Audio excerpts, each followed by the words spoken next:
Bismillahirrahmanirrahim. Assalamualaikum warahmatullahi wabarakatuh. Salam sang sejati. Bermakrifat harus sampai kepada tiga alam ini. Ya, tiga keadaan alam ini ialah la ta'yin, belum ada ketentuan, ahadiyah, maha tunggal, dan zatul buhti, zat yang kekal. Untuk mendekatkan paham, bila Allah diumpamakan sebagai lautan yang tiada bergelombang, Dialah Tuhan yang maha suci dan juga maha tinggi, tiada martabat di atasnya lagi.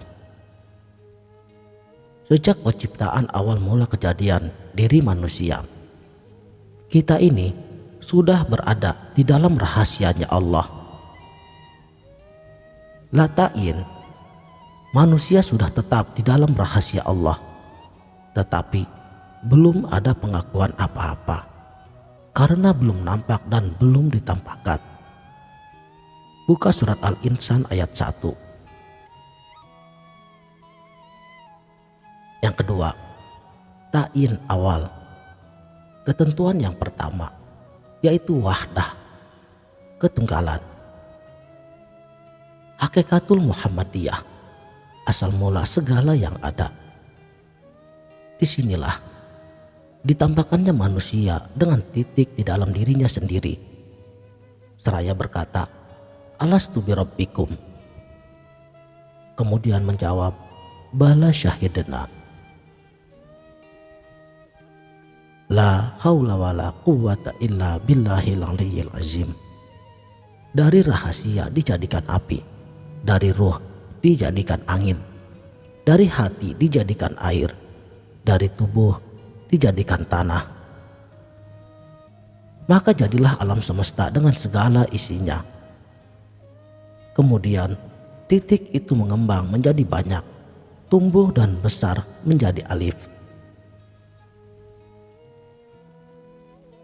Ketiga, tak insani, yaitu ketentuan kedua, wahidiyah, mentauhidkan hakikatul adam, asal mula manusia. Alif kepada zat, itu menyelubungi semua rahasia yang ada. Di sini Allah diumpamakan sebagai lautan dengan gelombangnya. Sesungguhnya Allah itu Tuhan yang maha suci lagi maha tinggi. Sedangkan semua yang ada diumpamakan gelombang.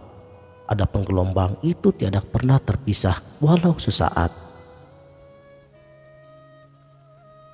Ketiga martabat ini semuanya adalah kodim, yang terdahulu atau terbelakang hanyalah sebutan saja, bukan karena waktu. Ketika kita mengatakan ahdah, maha tunggal, wahdah, tunggal, wahidiyah, menunggalkan, atau ketika kita mengatakan la ta'in, belum tentu ta'in awal, sudah tentu ta'in sani, ketentuan berikutnya.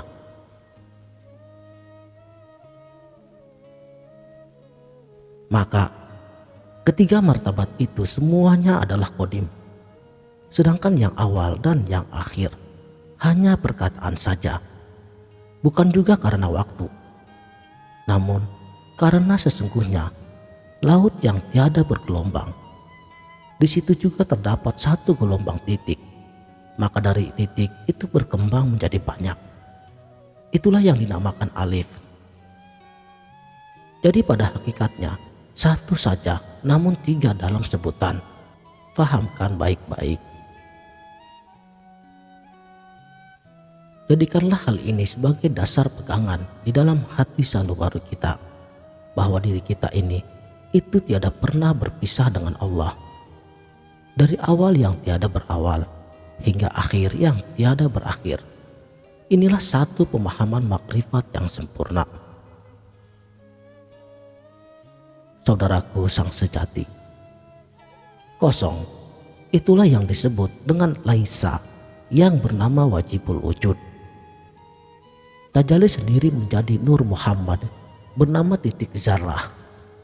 Dari titik menjadi alif dan terjadinya alam semesta.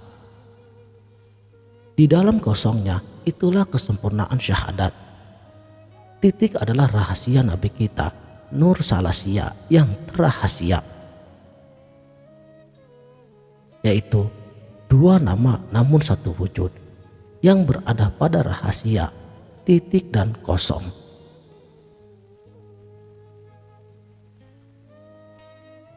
Alif, waktu keluar napas kita, kudrat dan irodatnya, asma dan juga af'alnya. Kembali dari asalku, zahir dan batin. Asal alif daripada Bapa, hak Allah. Itu menjadi tubuh pada kita, hakullah, sudah diterima oleh ibu. Kenyataannya, nama dan yang punya nama memuji nama. Jadi yang berkata dan yang bersuara itu Nur Salasia. Itulah nama Allah yang terahasia, dan itulah yang menggenapkan 99 nama Allah menjadi 100. Nur Salasia itulah yang benar-benar laisa. Nur yang awal-awal muncul karena kezahiran Nabi kita Muhammad Sallallahu Alaihi Wasallam yang sangat luar biasa. Semata-mata hanyalah ikhtibar bagi kita umat Rasulullah Sallallahu Alaihi Wasallam. Aku adalah seperti kamu juga. Ini perkataan ikhtibar saja. Rasulullah itu ahad, kezahiran kita manusia. Muhammad namanya, laki-laki dan juga perempuan, Adam dan juga Hawa. Tiada lain adalah dari satu titik nuktah. Itulah yang dikatakan satu kesatuan, dan itulah wujud yang hakiki. Sudah nampak? Barang siapa sholat, maka hendaklah tahu hal ini. Yang berbuat hanya Allah, fana pada sifat. Yang hidup hanya Allah, fana kepada zat. Yang zahir sifat Allah. Zahir zat Allah, yaitu zat kita yang batin, bahwa tiada yang maujud hanya Allah. Syahadat itu menyaksikan, yang disaksi ilaha itu Tuhan, dan illallah itu esa. Saksi itu ikrar dengan lidah, yang dipersaksikan di dalam hati. Mengaku saksi badan tempat bersaksi Tuhan, hak subhanahu wa ta'ala. Yang diumpamakan dengan cermin itu badan kita, dan yang diumpamakan menilik kepada cermin itu kembalilah pandangan yang dicermin kepada yang menilik.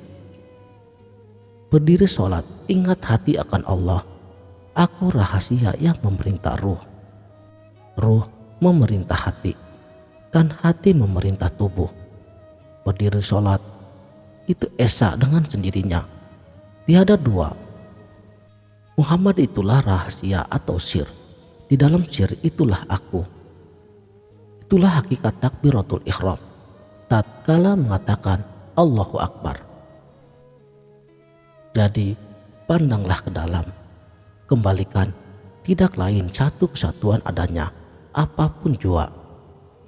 Karena zat Allah itu gaib pada alam ruh, sifat Allah gaib pada alam misal, asma Allah gaib pada alam ajsam, af'al Allah gaib pada alam insan, dan zat Allah pada alam ruh bernama Nur, sifat Allah pada alam misal bernama kezahiran, asma Allah pada alam ajsam bernama muzahir, af'al Allah pada alam insan bernama manusia. Kesemuanya tiada bercerai daripada asalnya. Maujudlah zat, sifat, asma dan af'al. Lakunya suci, jalannya sempurna, tempatnya halus, sifatnya syukur. Hendaklah jangan perkataan ini diasal-asalkan lagi. Jangan pula ditanyakan pada sembarang orang. Belajarlah pada ahlinya, agar bertambah keimanan di dalam dada kita. hingga sempurna ilmunya. Wallahu a'lamu bishawab. Sekianlah, mudah-mudahan video ini dapat bermanfaat. Wabillahi taufik wal hidayah. Wassalamualaikum warahmatullahi wabarakatuh.